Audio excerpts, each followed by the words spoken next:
Being as efficient as possible with your camera on a shoot, to me, is extremely important.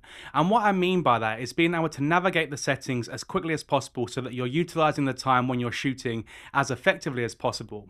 So in today's video, I want to talk about exactly how I set up my S1II series cameras, specifically in terms of the function buttons and everything that I've got mapped, so that you guys can see exactly how I'm able to use these cameras without actually needing to go into the menus too much. So getting straight into it, the way that I set up my S1II series cameras is actually very different from my S5II series cameras, in the sense that I rely heavily on the custom modes, so C1, C2, C3, etc. on the S5II series, whereas with the S1II series cameras, I don't need to be as reliant on them because we have the dedicated photo video switch. The only way you can be truly effective when using your camera without having to go into the menus all the time is by utilizing the function buttons, and Lumix do a great job of giving you multiple on these bodies. And there's two ways you can set different functions. So you can either press and hold the button you want to set, and then that'll bring up your function button menu, or you can go to your menu and then just find it in the operation list under FM button set, go to photo mode, and then you can go ahead and set your settings there. Personally, I prefer the long press method because it's just quicker. In order to start setting up and configuring your S1II series camera, you need to make sure that you're on the manual mode on the top right dial, and then on that mode you can then set all of your custom buttons, all of the different things you want to in the menu, and then essentially what you do after that point is you just go into your setting menu, go to save to custom mode, hit go there, overwrite, yes, and then Bob's your uncle, it's all saved. So what I'm going to do now is just show you exactly what custom buttons I've got set up for video on my S1II. So when you press up, it brings up the My List feature, because as we all know, there are many different recording options in Lumix cameras. So in order to not get lost in all of the different options, using the My List feature will help you navigate between frame rates and resolutions without having to jump into the camera or change your custom mode. So that's a really, really easy sort of one to set, and I think extremely necessary. And then on my down D-pad, I've got my audio set up, so that means I can go ahead and change my gain levels and also do any sort of monitoring if I am doing any audio recording. And then the left button is set to my picture profile, and the right is set to my sort of vlog view assist, which you won't be able to see because I'm just facing the desk, so it's just dark. And then the top red record button, I've got set to bring up my waveform, and I've made it super big so that it basically fills up the entire screen. So that means that if I ever want to check my exposure when I'm on the fly and on the shoot, I can just literally just press it, bring it up, set my exposure, press it again, and then it disappears. Personally, I think this is the best way to use your waveform as opposed to having it, you know, on your screen all the time. I find that, you know, these screens aren't that big, so having a big waveform in the corner just is too distracting for me. And this option allows me to have it nice and big and then get rid of it again without too much stress. And then this sort of front function button that you won't be able to see sets up my photo grid line, so I can be sure that I'm, you know, keeping my frame nice and centered, and of course also nice and level. The exposure compensation button is kind of redundant when you're shooting in manual, so I've actually set that to my stabilization modes, and again with one click I can choose my stabilization, which is great. I always have my D-pad wheel set to change the ISO values. I just find that, you know, I like to change it without pressing any buttons whatsoever, just like I would when I change my shutter speed or my aperture. And if you want to know how you can set up your dials to do different things, it's still in the operation menu, but you just got to go down to dial set.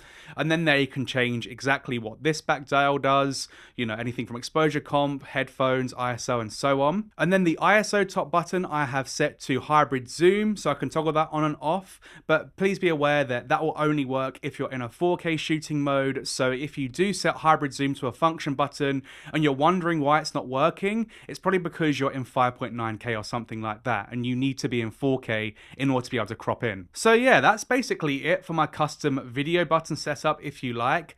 But this allows me to access everything that I normally need to access extremely quickly. So for example, oh Josh, you need to do some 4K 100, great. One button press and then I'm there, perfect, done. Oh, actually I don't want to shoot in vlog, I want to shoot in Cine Like A, great, press, go down to your Cine Like A, And then there we go.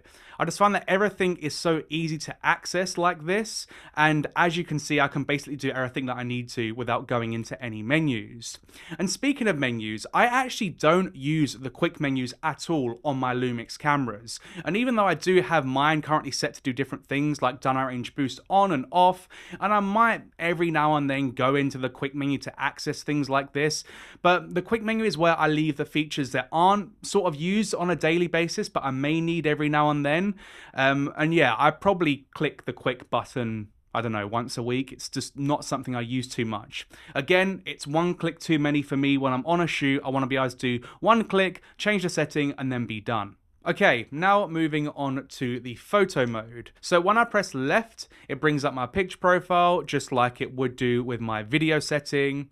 When I press up, you have the bracketing option, and this is really useful for me because I use focus bracketing quite a lot for product photography, and exposure bracketing can be really good if you're doing real estate photography. And then when I hit right, it brings up my shutter type. I like to have really quick access to whether I'm using the mechanical, electronic front curtain, etc.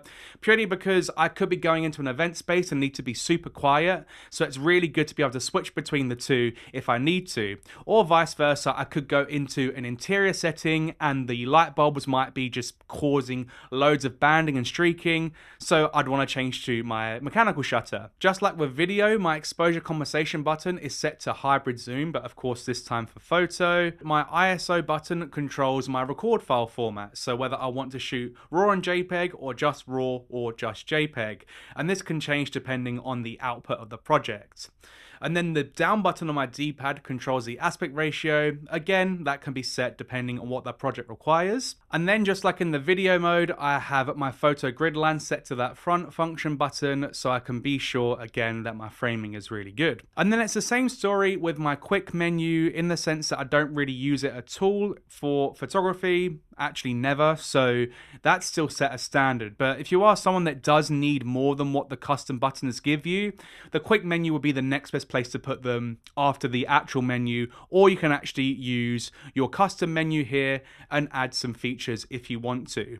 The thing is with that is it still involves going into a menu, so even though I like the, the option to set your own sort of list in the menu, we're still going into it, so it's not as good in my opinion. A really useful way to use one of your other custom slots for both photo and video is by using one as your real-time LUT function. So essentially setting a look in camera for a very quick delivery using the Lumix Lab app. And in the photo mode, I've actually got my C2 set to that. So if I go to my look, you can see I've got a LUT loaded in here. Again, we're just looking right down at the table, so you're not seeing anything interesting in terms of colors, but it's set like that so that I can essentially just have a mode for very, very quick delivery, let's say for stories and socials and things like that. I actually always leave the Bluetooth on my Lumix cameras now, ever since the Lumix Lab app came out, and it's specifically so I can very quickly connect to my phone with the camera and start sending files across. I don't find that leaving Bluetooth on drastically changes my battery life performance, to be honest, and therefore it's just easier to leave it on instead of going to the menu every time I want to send myself a photo or a video and then turning it on manually. If you'd like to know a little bit more about the different features and improvements that have come along with the S1II series cameras, then go ahead and watch one of these two videos next, where essentially I do more of a deep dive on the more nerdy stuff.